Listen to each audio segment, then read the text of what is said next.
अब आज इसी विषय पे चर्चा करेंगे और चर्चा करने के लिए हमारे साथ बीजेपी की ओर से शांत प्रकाश जाटव जी जुड़े हुए हैं और सपा की ओर से अमित जैन जी जुड़े हुए हैं और वृंदावन महाराज आचार्य श्री बद्रीश जी हमारे साथ जुड़े हुए हैं और इसके साथ ही मुस्लिम विद्वान हाजी नजीम खान जी जुड़े। आप सभी मेहमानों का बहुत बहुत स्वागत है हमारे साथ जुड़ने के लिए और इस मुद्दे पे हमारे साथ आज बात करने के लिए। सबसे पहले प्रकाश जी आपके पास आना चाहूंगी। अत्याचार हो रहा है, लगातार आगजनी देखने को मिल रही है, बवाल देखने को मिल रहा है। शेख हसीना देश छोड़ चुकी हैं, लेकिन उसके बाद भी बवाल शांत होने का नाम नहीं ले रहा है। देखिए, जिस तरीके से हम इस बांग्लादेश के समुचित प्रकरण को देख रहे हैं, जहां स्टूडेंट्स के नाम पर वहां पर एक तो राष्ट्र विरोधी ताकतों ने बांग्लादेश में स्वाभाविक बात है उन्होंने सत्ता को जो जीती हुई सत्ता जो है उसको उन्होंने खत्म किया और जिस तरीके से पूरा कब्जा करके अराजकता के साथ में वहां की शेख हसीना जो है उनको वहां बंधक बनाने का प्रयास किया और वो ठीक है उस समय पर जो है भारत से सहायता मिली और वो भारत में आ पाई, मगर स्थिति सही जो स्थिति है उसको समझने की आवश्यकता है। आखिर ये हालात एक चुना हुआ जो लोकतांत्रिक वहां पर व्यवस्था थी उसमें ये पैदा क्यों हुई? कहीं ना कहीं वो लोग वो ताकतें जो भारत और भारत के पड़ोसी देशों के साथ में कहीं ना कहीं जो है इस प्रकार के मूवमेंट चलाना चाहती है उनको वहां पर बल मिला और जाहिर सी बात है उन्हीं ताकतों को जो भारत में भी इस प्रकार के कुछ न कुछ मंसूबे बनाने के प्रयास करते हैं उनको वहां पर बांग्लादेश में ये काम करने का मौका मिल गया और आज परिणाम अब सबके सामने है। आज बांग्लादेश में जो वहां पर जो मंसूबा जो उनका है बेसिकली कि हिंदू या वहाँ की जो माइनॉरिटीज हैं उनको वहाँ पर जो है ना परेशान करना वो उसको झेलना पड़ रहा है। उसमें हिंदू भी है, सिख भी है, ईसाई भी है, वो सब हम लोगों को देखना पड़ रहा है। तो ये जो वहाँ पर जो इस वक्त सरकार जो वहाँ पर कानून है जो बनी हुई है तो मैं नहीं समझता कि वो सरकार जो है वो वहाँ के लोकतांत्रिक व्यवस्था को दुरुस्त करने के लिए वो वहां पर अराजकता पैदा करने के ही मंसूबे लेकर के चूंकि काम कर रही है और उसका इस वक्त में वहां के हिंदू और अल्पसंख्यकों को परिणाम झेलना पड़ रहा है। जी, लेकिन अब सरकार किस तरह से मदद करेगी क्योंकि वहाँ इतने अत्याचार देखने को मिल रहे हैं, आगजनी हो रही है, मंदिरों में घुसपैठे हुए कट्टरपंथी इस तरह से उग्रवादी हो रखे है कि किसी बात कह नहीं सकते। तो अब सरकार किस तरह से उनकी मदद करेगी ताकि उनको वहाँ से निकाला जाए? कौन सी सरकार, भारत सरकार या बांग्लादेश सरकार? भारत सरकार। हाँ जी, भारत सरकार जो है उसको अपने पड़ोसी राष्ट्र के साथ में जो एक नियामक है उसका पालन करना पड़ेगा। उसको अभी इस वक्त में हमारी सरकार जो है हमारे जितने भी जो विदेश मंत्रालय उसके ऊपर निगरानी रखे हुए हैं और अपने तरीके से जिस तरीके से जो तरीका अपनाना चाहिए उसको अपना रहे हैं और मैं समझता हूँ कि जिस तरीके से उनके प्रयास हैं क्योंकि इंटरनेशनल जो नियम कानून है उसका पालन करना होगा और सभी कल मैंने देखा कि अमेरिका ने भी इस चीज को क्रिटिसाइज किया कि वहाँ पे हिंदुओं के साथ में जो वहाँ के जो कट्टरपंथी हैं वो गलत कर रहे हैं। तो ऐसा एक इंटरनेशनल एक प्रेशर बनता है और वो बनेगा और जाहिर सी बात है ऐसे में अगर वो नहीं मानते हैं तो अलग अलग तरीके से जो है उनके खिलाफ जो है उस जो इस वक्त में वहाँ पर से तक मार रहे हैं, पूरी तरह से उनको अपमानित किया जा रहा है। हिंदुस्तान की गाल पे तमाचा है, ये मोदी जी के गाल पर तमाचा है, फिर भी वो क्यों सहन कर रहे हैं ये बात समझते पड़े है। जी ठीक है, शांत प्रकाश जी जवाब दे दीजिए। तमाचा बता रहे हैं, बद्रीश जी कह रहे हैं कि तमाचा है ये जहाँ हिंदुओं की रक्षा नहीं की जा रही है। शांत प्रकाश जी देखिए, हम जो है अपने पड़ोसी के साथ पड़ोसी धर्म का पालन कर रहे हैं और मोदी जी ने भारत सरकार ने कहीं भी उस धर्म को निभाने में कहीं गुरेज नहीं की। अभी इन्होंने कहा कि शेख हसीना भारत में क्यों आपने लेकर के आए, तो सबसे नजदीक जो देश है वो भारत है और स्वाभाविक बात है वो भारत में आना भारत तो उनको शरण देगा और देने की आवश्यकता भी है। ठीक है, वो यहाँ पर आ गए, मगर आपने इस बात में ये जोड़ दिया कि इस कारण से वो लोग जो है वहाँ पर हिंदुओं के ऊपर अत्याचार कर रहे हैं और भारत को उनके ऊपर अटैक करना चाहिए। देखिए, आप विदेश नीति को अपने विदेशी जो पड़ोसी देश है उसके साथ में हमारे को किस तरीके से काम करना है, क्या काम करना है, उसके क्या किस तरीके से परिणाम आए, इस चीज की चिंता करनी है। ये सब चीजों को ध्यान में रखा जाता है। ये आनंद फानंद में उठाया और वहां पर अटैक कर दिया, ऐसा नहीं हुआ करता है जी। मोदी सरकार, हमारा जो विदेश मंत्रालय है वो वहाँ के अवाम, जो हिंदू अवाम है, माइनॉरिटी अवाम है, उसके लिए पूरी चिंता कर रहा है और पूरी तरीके से इंटरनेशनल लेवल पर इंटरनेशनल लोगों के साथ बातचीत करके एक प्रेशर बना रहे हैं ताकि जो है वो सब चीजें जो वहाँ के जो नागरिकों को झेलनी पड़ रही है उससे उनको निजात मिले। लेकिन शांत प्रकाश जी, चिंतन से कुछ नहीं होगा ना, हालात तो बदतर होते जा रहे हैं वहाँ पे। और आपका सीए जो कानून है जो आपने बनाया वो तो 2014 के बाद जो लोग भारत आए उनको नागरिकता मिलेगी, क्या इस कानून में कोई बदलाव देखने को मिलेगा अब? एक चीज बताएं, यहाँ शरणार्थियों विषय है ही नहीं, ये तो वहाँ पर माहौल सही हो जाएगा। अभी आप जिस चीज को लेकर के कि भाई सीए के आधार पर उनको यहाँ पर ले जाएंगे तो उसके बाद में यही लोग कहेंगे कि रोहिंग्या जो आए हुए हैं उनको भी तो शरण दो, उनको भी तो शामिल करो। बेसिकली मैंने बताया ना कि इनका मकसद और मंतव्य ये नहीं है कि वहाँ के हिंदुओं को जो है यहाँ पे संरक्षण मिले, यहाँ पर जो उनको सुविधा मिले, उनको शरणार्थी का लाभ मिले। इनको ये है कि तुम एक बार इनको बना करके तो देखो, उसके बाद में रोहिंग्या आपको क्यों नहीं दे रहे हो। यही लोग उस वक्त में चीखना से जाना शुरू कर देंगे। तो सब चीजों को ध्यान में रखना है, सब चीजें होंगी, दुरुस्त होंगी, सब जी। हाजी साहब, आपका रुख करूंगी। हाजी साहब, जिस तरह से बांग्लादेश में हालात देखने को मिल रहे हैं, कट्टर हक की लड़ाई मान रहे हैं और डिफेंस मंत्रालय ये क्या कर, मुख्य विपक्षी पार्टी सरकार के साथ खड़ी हुई है। देखिए, पूरी मैंने बताया ना कि विदेश मंत्रालय जो है वो नीति का पालन कर रहा है और नीति क्या कहती है कि पूरा जो भी वहां पर मसला हो रहा है उस पर निगरानी रखना और इंटरनेशनल प्रेशर बना करके उसके, अभी क्या नाम है, बांग्लादेश जो है उसके साथ में हम व्यापार किस तरीके से आगे कंटिन्यू करें या उसको रोकना है, ये सब चीजों के ऊपर तमाम इस तरीके के ऐसे निर्णय जिससे कि बांग्लादेश जो इस वक्त में मूवमेंट वहां पर जो चल रहा है मोहम्मद यूनिस के उसमें, उस पर किस तरीके से अंकुश लगाया जा सकता है, एक प्रेशर बनाया जा सकता है और वो सब चीजें करने के पश्चात जो भी अच्छा जो सहूलियत वाला निर्णय होगा वो लिया जाएगा जी। हमने जब भी जरूरत पड़ी है तो पड़ोसी मुल्कों के ऊपर, श्रीलंका में हमने शांति सेना भेजी, वहां पर माहौल सही किया।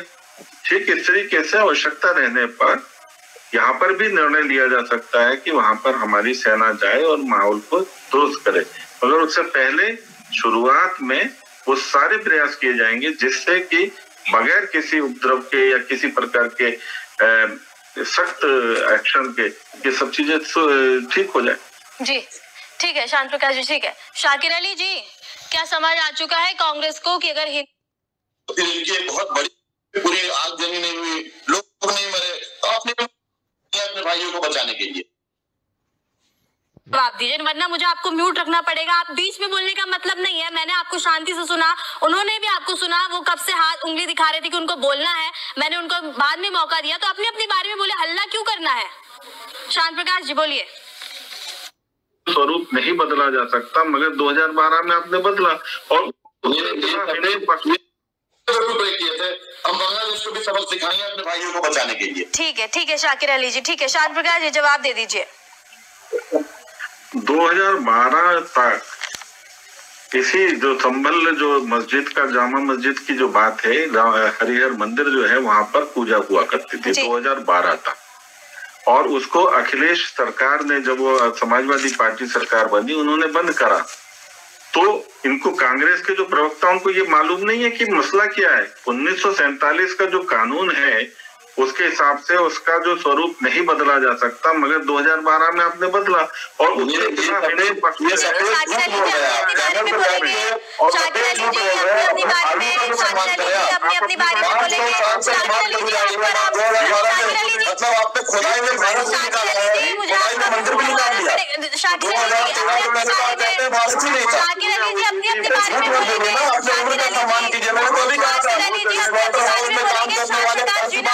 सकते हैं, आप महाकाल की बात कर सकते हैं, आप दंगे की बात कर सकते हैं। निकाल दिया। अरे प्रकाश जी सच तो बोल दीजिए, कभी तो इंसानियत की बात कीजिए। मैंने पूरी आजादी थी बोलने की, लेकिन आप झूठ बोलना शुरू कर दिया। दोनों को म्यूट कर दीजिए। झूठ बोल रहे हैं, सुनेंगे क्या? दोनों को एक बार झूठ कैसे सुना है? जनता सुन रही है ना। दोनों को एक बार म्यूट कर दीजिए। जनता को झूठ परोसने का काम आप भी करते हैं, आपके प्रधानमंत्री भी करते हैं, और आपके दोनों को एक बार म्यूट कर दीजिए। आपके अंदर संवेदना ना हो। शाकिर अली जी, आप मेरी बात सुनिए, ऐसे डिबेट नहीं चलेगी। उन्होंने आपकी बात सुनी, अब आप उनकी बात सुनिए, फिर जवाब दीजिए, वरना मुझे आपको म्यूट रखना पड़ेगा। आप बीच में बोलने का मतलब नहीं है। मैंने आपको शांति से सुना, उन्होंने भी आपको सुना। वो कब से हाथ उंगली दिखा रहे थे कि उनको बोलना है, मैंने उनको बाद में मौका दिया, तो अपनी अपनी बारे में बोले। हल्ला क्यों करना है? शांत प्रकाश जी बोलिए। आप जब फंसते हैं ना तो आप शोर मचाना शुरू कर देते हैं। जो बात और आप पुलिस को आगे करना शुरू कर देते हैं। आप जब फंसते हैं, जब हत्या करते हैं, तो आप पुलिस को आगे करते हैं। शाकिर अली जी अपनी अपनी होता था वहाँ के परिवार के बच्चों आप इनसे निवेदन कीजिए कि सच्चाई को राज पाते हैं, बिल्कुल झूठ ना कि अपनी अपनी बारी में इस चैनल का अपना जगना एक मर्यादा है, चैनल के मर्यादा को खराब ना करेंगे, सबसे झूठ ना परोसे यहाँ से। इस वजह से आप ये सोच रहे हैं, मगर मुसलमान आपके बहकावे में दोबारा नहीं आने वाला, आपको दिखाई देगी। मुसलमान किसी के बहकावे में नहीं आता है। मुसलमान का सिर्फ एक रंग है और उसी रंग से पीछे चलता है। मुसलमान सिर्फ इंसानियत की बात करता है, वो बहकता नहीं है। बहकावे में क्या बनाते हैं? आप जो बेचैन है ना, वो आप बहुत बुरी तरीके से पस्त हैं इस कारण से। इनफैक्ट कि आप लोग अच्छी तरीके से जानते हैं कि आप देश तड़प रहा है, देश रो रहा है, आपको इंडिया झुक नहीं रहा है, बांग्लादेश में कुछ कर नहीं सकते हैं। सिर्फ बोलती बंद करने, सिर्फ बकवास करेंगे आप लोग। इंडिया में माइनॉरिटी सुरक्षित नहीं है, बांग्लादेश में सुरक्षित नहीं है। सिर्फ आप ड्रामा करेंगे, जनता को मंदिर मस्जिद की लड़ाई लड़ाएंगे और पुलिस से सीधे गोली चलवा के इंसान को मरवाएंगे। आपने अभी तक सस्पेंड क्यों नहीं किया अनुज चौधरी को, जो आपका सीओ है वहां संभल में? क्यों नहीं सस्पेंड किया? जो ओपनली बोलता है कि इन जाहिलों से मरने के लिए मैं पुलिस में नहीं आया, उसको बताइए कि पुलिस की ट्रेनिंग में पहले पुलिस का एग्जाम पास के नहीं आया, फोर्स कोटा पे उसको जबरदस्ती लाया गया है। ठीक है शाकिर अली जी, ठीक है। और कोई सवाल है आपका? और कोई सवाल है? जवाब दे, लेकिन नहीं तो सवाल तो बहुत सारे सवाल ही सवाल है, लेकिन ये कहिए कि जो भी जवाब दे वो सच्चाई से आप पास है। शाकिर अली जी, जवाब के लिए सुनना तो पड़ेगा। आपने सवाल इतने सारे कर लिए, मेरा भी सवाल था, रुक तो जाइए, सुन तो लीजिए। अब शांत प्रकाश जी अब आप बोलेंगे नहीं? शाकिर अली जी प्लीज। शांत प्रकाश जी जवाब दे दीजिए। देखिए, मैंने बोला ना कि 2012 तक उस परिसर में हिंदू और मुसलमान दोनों ही अपने अपने इबादत के लिए जाते थे, जिसमें मैंने बताया कि वहाँ के जो क्षेत्रीय लोग हैं वो अपना मुंडन कराना और वहाँ पे जो कुआं है वहां से अपना सब जो है वो पूजा की व्यवस्थाओं को देखते थे, वहां पर दिया जलाना और इस प्रकार के तमाम कार्यक्रम रहते थे। मगर 2012 में अखिलेश जी ने क्यों बंद कर दिया? क्योंकि अखिलेश जी किसी भी सूरत में वहां पर मुस्लिम को लेकर के अपनी ओर आकृष्ट करना चाहते थे। और उस वक्त में ये चूंकि इमारत जो है वो एएसआई के संरक्षण में है, तो वो एएसआई को भी वहां से भगा दिया गया। आज वही एंट्री कराने के लिए अगर कोर्ट में कोई गया है पक्ष, तो उसको वहां पर सर्वे नहीं करने दिया जा रहा। चलिए, सर्वे पहले दिन हुआ, आधा रह गया, उसको अगले दिन दोबारा करना था। जब वो नहीं रह गया, देखिए आप झूठ बोलवाने की बात कर रहे हैं, तो सुन लीजिए ना। सर्वे में साथ हैं, मस्जिद के जो सदर हैं वो मस्जिद के उस वक्त में सर्वे में साथ हैं। उसके बावजूद इन्होंने वहां से तीनों तरफ से जो है जो माहौल पैदा किया इनके सांसद, समाजवादी पार्टी के सांसद के कहने पर। आप वहां पर देखिए ना कि किस तरीके से माहौल पैदा हुआ। और जो मर्यादा में रहे, सर्वे करने के लिए सरकारी टीम गई है, उस पर पथराव करना शुरू कर दिया। वो दंगा जो है हिंदू मुसलमान का दंगा नहीं है, वो दंगा जो है वहां पर उपद्रवियों का और प्रशासन के बीच का दंगा है। और उस उपद्रवी में जब किसने किसको क्या गोली मार दी, कौन उपद्रवियों में उन बच्चों को भी हत्या करता है, अभी वो जांच का विषय चल रहा है। क्योंकि जो उनके शरीर में गोलियां मिली हैं वो गोलियां भारत की है भी नहीं, वो पाकिस्तान की गोलियां हैं। पूरा इलाका जो है वो दो लोग और भी बैठे हैं, आप दोनों से डिबेट करने नहीं बैठे हुए। बंद है। वहां पर जाने के लिए मनाही है, प्रशासन उसको उसमें राहुल गांधी जी अपनी फोटो खिंचवाने के लिए पहुंच जाते हैं। ऐसे थोड़ी चलेगा। राहुल गांधी जी को इस प्रकार की फोटोशॉप कराना और जो दोनों बहन भाई चले जाते, इस तरीके से नहीं करना चाहिए। 10 तारीख के बाद में बेशक से जाना चाहिए। जी बद्रीश जी, जिस तरह से संतों को टारगेट में लिया हुआ है इस बार, ये क्यों हो रहा है? लेकिन और जिस तरह से चिन्मय की लड़ाई है तो कोर्ट में लड़े, लेकिन ये आरोप है। लेकिन अभी हम बात बांग्लादेश की कर लेते हैं, तो भारत सरकार ऐसा क्या कदम उठाएगी? चलिए नीतियां बन रही हैं, रणनीति बन रही है, ठीक है, लेकिन फिलहाल के लिए कोई ऐसा कदम जिससे कि हिंदुओं पर अत्याचार रुक जाए? शांत प्रकाश जी। देखिए, सबसे पहले तो मैं समझता हूँ कि बांग्लादेश के साथ में भारत के रसूख और ताल्लुकात जो हैं वो नॉर्मल हों जी, और जो भी सरकार बने उसके साथ में किस तरीके से काम होना है वो सब चीजें। अब जैसे अमित जी ने कहा, अब मुझे मालूम नहीं कि इनको कब अमित जी को जो है ना मोदी जी ने बता दिया कि मैंने ये बात करी, मगर ये जो बात करी है ये एक अच्छी बात है। अगर आप अपने पड़ोसी मुल्क के साथ में इस प्रकार की बात करते हैं तो सौहार्द बना करके ही अपने पड़ोसी के साथ रहा जा सकता है, झगड़ा करके कभी भी नहीं। क्योंकि एक बार झगड़ा करेंगे तो न मालूम कितना समय लग जाएगा उसको दोबारा नॉर्मल करने में। इसलिए जाहिर सी बात है कि हमारा जो भी पड़ोसी है उसके साथ में हमें उसी के साथ में ही काम करना है, उसके साथ में रहना भी है, और वहां पर तमाम जो नागरिक हैं उनकी सुरक्षा और उनके प्रगति के बारे में भी सोचना है, एक अच्छे और बड़े पड़ोसी होने के नाते। तो इसमें कोई गुरेज नहीं है कि अगर उन्होंने इस प्रकार की बात करी है, और इससे सीखना चाहिए समाजवादी पार्टी को और कांग्रेस के नेताओं को कि इस प्रकार के डायलॉग भी अगर राजनीति करते हैं तो उसमें आवश्यकता होती है। और रही बात जिस तरीके से किसान की, तो अभी किसान के बारे में इन्होंने तमाम बातें कही। किसान आंदोलन कर रहे हैं, केवल ये हरियाणा में ही इसी बॉर्डर पे, शंभू बॉर्डर पे ही क्यों किसान आंदोलन कर रहे हैं? बाकी पूरे देश के अंदर किसान क्यों नहीं परेशान है और क्यों नहीं आंदोलन कर रहा है? इस सब चीज के पीछे हमें मालूम पड़ गया। जब इस हरियाणा चुनाव हुआ तो इन्होंने क्या कहा, हरियाणा चुनाव में किसान नेता क्या बोले कि हम यहाँ पर कांग्रेस के लिए पिच तैयार कर रहे थे। इससे पहले जो बड़ा चुनाव, वो जो किसान आंदोलन हुआ था, उस वक्त में योगेंद्र यादव जी ने कहा कि हम जो है समाजवादी पार्टी के लिए पिच तैयार कर रहे थे।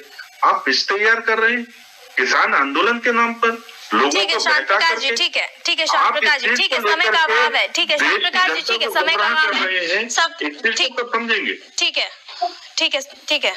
सभा प्रवक्ता अमीक जैन जी, आप हमारे साथ जुड़े, आपका बहुत बहुत शुक्रिया। बीजेपी नेता शांत प्रकाश जाटव